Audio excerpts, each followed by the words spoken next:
बच्चों, मैं हूं आपका आशुतोष सर और लेके आया हूं class 12th chemistry chapter P block elements जो हम पढ़ रहे थे। उसमें आज हम पढ़ने वाले हैं केमिकल प्रॉपर्टीज ऑफ ग्रुप 15। इसका एक टॉपिक हम पिछले वीडियो में डिस्कस कर चुके हैं। तो नेक्स्ट टॉपिक है हमारा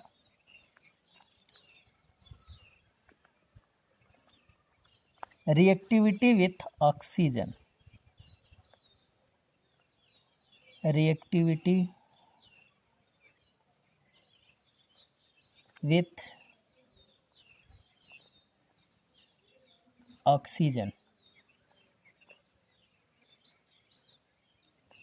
तो बच्चों, आप इसमें ये जान लीजिए कि जो ग्रुप 15 के एलिमेंट हैं, यहाँ पर मैं एक बार फिर से लिख दूँ, ग्रुप 15 के एलिमेंट कौन कौन हैं?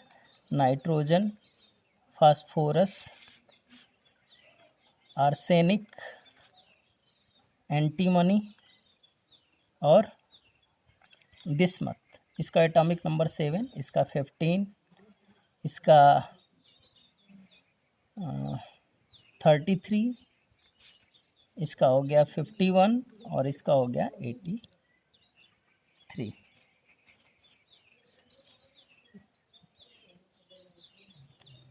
ठीक, तो ग्रुप 15 के जितने भी लोग हैं वो दो टाइप के ऑक्सीजन के साथ रिएक्ट करके दो टाइप के कंपाउंड बनाते हैं, जो कि E2O3 एंड E2O5, यानी दो टाइप के कंपाउंड बनाएंगे ऑक्सीजन के साथ रिएक्ट करके, E2O3 और E2O5, just like N2O3 and N2O5। अब एक चीज़ और देखिए कि इनके ये जो ऑक्साइड हैं ये एसिटिक नेचर के होते हैं। क्यों एसिटिक नेचर के होते हैं? क्योंकि जैसे अगर हम किसी रिएक्शन की बात करें, N2O3, इसको वाटर के अंदर, यानी इस कंपाउंड को अगर वाटर के अंदर हम डिजॉल्व करें तो बनता है 2HNO2, HNO2 जो कि एक एसिड है। ऐसे ही अगर हम बात करें N2O5 प्लस H2O इस रिएक्शन की, तो इसमें बनता है हमारा 2HNO3 नाइट्रिक एसिड। तो इसको भी अगर वाटर के अंदर हमने डिजॉल्व किया तो क्या बना? एसिड बना। इसलिए हम कह सकते हैं कि इनके ऑक्साइड जो होते हैं वो एसिटिक नेचर के होते हैं। साथ साथ एक चीज़ और ध्यान दीजिएगा कि यहाँ पर नाइट्रोजन का जो ऑक्सीडेशन नंबर है वो +3 है और यहाँ ऑक्सीडेशन नंबर +5 है। तो जहाँ पर ऑक्सीडेशन नंबर ज़्यादा होगा वहाँ पर एसिटिक नेचर ज़्यादा स्टेबल होगा, ठीक। और जहाँ पर ऑक्सीडेशन नंबर कम होगा वहाँ पर एसिटिक नेचर उतना स्टेबल नहीं होगा, ठीक। साथ साथ डाउन द ग्रुप अगर आप जाते हैं तो डाउन द ग्रुप आप जानते हैं कि मेटेलिक कैरेक्टर बढ़ता है और मेटेलिक कैरेक्टर बढ़ने की वजह से जो मेटल के ऑक्साइड होते हैं वो बेसिक नेचर के होते हैं। तो डाउन द ग्रुप अगर हम जाते हैं तो एसिटिक नेचर कम होता है और बेसिक नेचर बढ़ता है, ठीक। तो ये रहा हमारा reactivity with oxygen. Next topic है हमारा reactivity with halogen. Reactivity with halogen. इसमें भी हैलोजन के साथ भी ये रिएक्ट करके दो टाइप के कंपाउंड बनाते हैं। एक तो होता है EX3 और दूसरा होता है EX5। इसमें नाइट्रोजन EX5 टाइप के कंपाउंड नहीं बनाता है, ठीक। कारण क्या है? क्योंकि इसके पास डी और एफ ऑर्बिटल्स नहीं होती हैं। 2 टाइप के हैलाइड्स बनाता है। कुछ टॉपिक्स हैं जो कि आप इनमें ध्यान रखेंगे। सबसे पहला, nitrogen will not form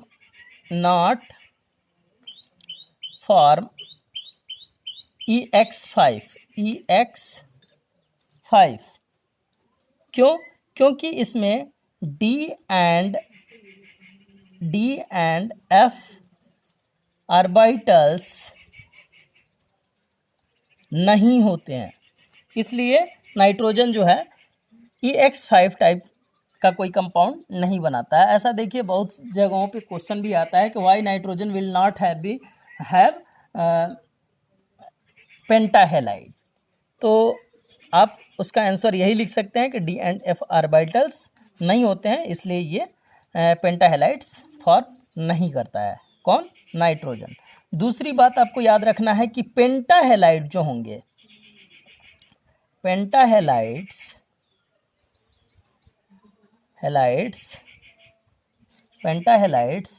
are more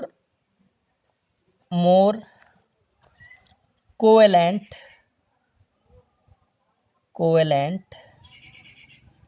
than trihalides।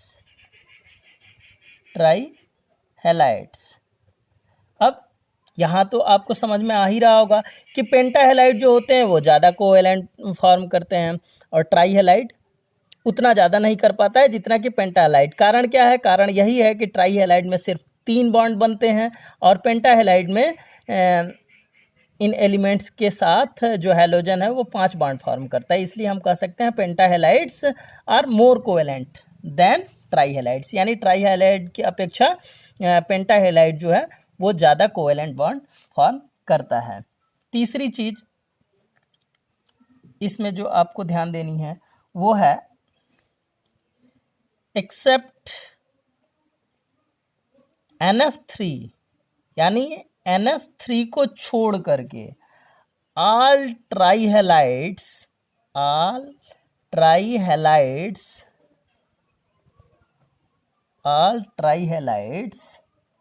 of nitrogen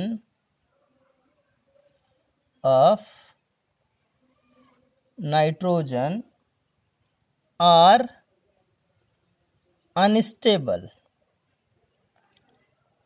ठीक, यानी NF3 को छोड़ करके जितने भी ट्राईहेलाइड हैं वो नाइट्रोजन के वो अनस्टेबल होते हैं। रीजन वही है कि नाइट्रोजन की जो साइज है वो काफ़ी छोटी है, नाइट्रोजन की साइज छोटी है, इसलिए वो सबके साथ कंफर्टेबल फील नहीं करता है। इसी में एक चीज और इसी तरीके से है, एक्सेप्ट BiF3, यानी BiF3 जो होता है, BiF3 को छोड़ करके ऑल ट्राईहेलाइड्स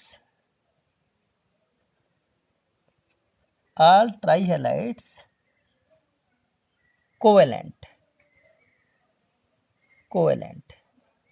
रीजन क्या है कि BiF3 वही Bi यानी बिस्मथ की साइज बड़ी हो जाती है, इसलिए ये कोवेलेंट बॉन्ड फॉर्म नहीं कर पाता है और कोवेलेंट बॉन्ड फॉर्म नहीं करता है बल्कि ये आयनिक नेचर में आ जाता है, यानी आयनिक बॉन्ड फॉर्म करता है। तो इसमें यही चीज़ ध्यान देनी है कि एक तो नाइट्रोजन जो है वो NF3 को छोड़ करके बाकी ट्राईहेलाइड जो होंगे इसके वो अनस्टेबल होंगे, और BiF3 में बिस्मथ की साइज बड़ी है, इसलिए इसके जो ट्राईहेलाइड्स हैं वो कोवेलेंट नहीं होंगे। यानी BiF3 को छोड़ करके बाकी जितने भी ट्राईहेलाइड होंगे बिस्मथ के वो कोवेलेंट नहीं होंगे बल्कि आयनिक हो जाएंगे। ठीक, अब अगला है, इसी में अगला टॉपिक है आपका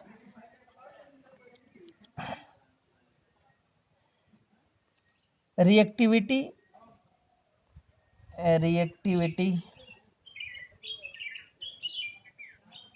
टुवर्ड्स मेटल्स। यानी धातुओं के साथ ये क्या रिएक्ट करता है, तो धातुओं के साथ यानी मेटल्स के साथ रिएक्ट करके यह एक बाइनरी कंपाउंड बनाता है, बाइनरी कंपाउंड फॉर्म करता है, बाइनरी कंपाउंड फॉर्म करता है। अब बाइनरी कंपाउंड जो होंगे उनमें ज़्यादातर इसका जो ऑक्सीडेशन स्टेट होगा वो -3 होगा। जैसे कि आप Ca3N2 ले लीजिए, जिसको हम बोलेंगे ट्राई कैल्शियम डाइनाइट्राइड, या फिर Ca3P2, इसको क्या बोलेंगे, ट्राई कैल्शियम डाइफॉस्फाइड। ठीक, तो ये रहा आज का टॉपिक। इसके साथ साथ एक दो क्वेश्चन है जो कि एनसीईआरटी में बीच बीच में पूछा है। एक तो क्वेश्चन है कि why PS3 have lower boiling point than NH3, यानी पूछा है कि PS3 से ज़्यादा होता है NH3 की बॉइलिंग पॉइंट, क्यों? तो इसका बस एक छोटा सा आंसर मैं बता दे रहा हूँ कि नाइट्रोजन के साथ जो हाइड्रोजन ऐड है, यानी कि NH3 अमोनिया जो बना है, इस अमोनिया में नाइट्रोजन और हाइड्रोजन के बीच में हाइड्रोजन बॉन्डिंग है। अब हाइड्रोजन बॉन्डिंग आपने क्लास 11th में पढ़ा होगा कि जब भी FON, हमेशा याद रखिएगा FON यानी कि फोन, F मतलब फ्लोरीन, O मतलब ऑक्सीजन और N मतलब नाइट्रोजन, इन तीनों के साथ अगर हाइड्रोजन आता है तो वहाँ पे हाइड्रोजन बॉन्ड फॉर्म होता है। ये ट्रिक है हाइड्रोजन बॉन्डिंग को जानने के लिए। तो नाइट्रोजन के साथ हाइड्रोजन आया है तो यहाँ पर हाइड्रोजन बॉन्डिंग है, और हाइड्रोजन बॉन्डिंग को ब्रेक करने के लिए आपको ज़्यादा एनर्जी देनी पड़ेगी, यानी कि वहाँ पर बॉइलिंग पॉइंट ज़्यादा हो जाएगा। तो इसका आंसर क्या होगा, बिकॉज हाइड्रोजन बॉन्डिंग PS3 है lower boiling point than NH3। ठीक, अब एक क्वेश्चन और आया है बीच में कि why BiS3 is strong reducing agent, ऐसा करके क्वेश्चन है। यानी BiS3 जो होगा वो स्ट्रांग जो है वो रेड्यूसिंग एजेंट क्यों कहा जाता है, तो इसका वही है कि जैसा आप जानते हैं कि ग्रुप में अगर सबसे नीचे है बिस्मथ, तो इसकी साइज क्या होगी, साइज काफ़ी बड़ी होगी, और साइज जब बड़ी होगी तो ये आसानी से हाइड्रोजन को बाहर कर सकता है। ठीक, और आसानी से बाहर करने की वजह से, यानी कि जो हाइड्रोजन आसानी से दे सके, तो वो क्या होगा, सबसे अच्छा रिड्यूसिंग एजेंट बोला जाएगा। इसलिए BiS3 जो होगा वो ज़्यादा रिड्यूसिंग एजेंट, यानी कि स्ट्रांग रिड्यूसिंग एजेंट बोला जाएगा। आज के लिए बस इतना ही। कल हम इसके आगे का टॉपिक जैसे डाई नाइट्रोजन के बारे में बात करेंगे कि डाई नाइट्रोजन की क्या प्रॉपर्टी है, उसके बाद फिर नाइट्रोजन के कुछ अन्य कंपाउंड्स हैं उनके बारे में हम लोग डिस्कस करेंगे। तब तक के लिए धन्यवाद। आप लोग जहाँ रहें खुश रहें, सुरक्षित रहें, ध्यान रखें अपना, साथ साथ अपनी फैमिली, अपने दोस्तों का। धन्यवाद।